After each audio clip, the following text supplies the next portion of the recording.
একটা মজার প্রশ্ন নিয়ে আজকে আলোচনা করি। ৪৩তম বিসিএসে এসেছিল আইডেন্টিফাই দ্য কারেক্ট সেন্টেন্স। ৪টা বাক্য দেওয়া আছে, সঠিক বাক্যটিকে আমাদের খুঁজে বের করতে হবে।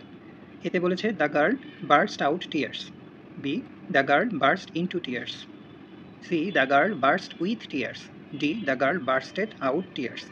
বার্স্টের পাস্ট ফর্ম হিসেবে কখনোই বার্স্টেড হয় না, বার্স্টই থাকে, এই জন্য এটা কিন্তু আগেই ভুল।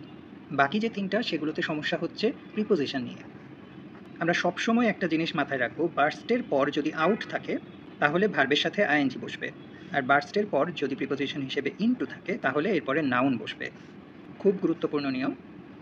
আউট থাকলে ভার্বের সাথে আইএনজি, ইনটু থাকলে নাউন।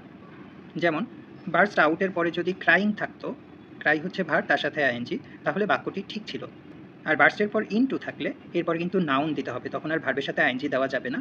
নাউন হিসেবে যেরকম টিয়ার্স দেওয়া যেতে পারে, টিয়ার্স অর্থ হচ্ছে অশ্রু, এটি হচ্ছে নাউন। তাহলে আমরা এবার একটু মিলিয়ে দেখি। The girl burst out tears বলেছে, নাউন দেওয়া আছে, নাউন থাকলে এখানে আউট বসবে না, ইনটু বসবে। এখানে যদি ক্রাইং দেওয়া থাকতো টিয়ার্সের বদলে তাহলে বাক্যটি ঠিক হতো। The girl burst out crying. বিতে দেখি the girl burst into tears, ইনটুর পরে নাউন বসেছে টিয়ার্স, তার মানে বি হবে সঠিক উত্তর।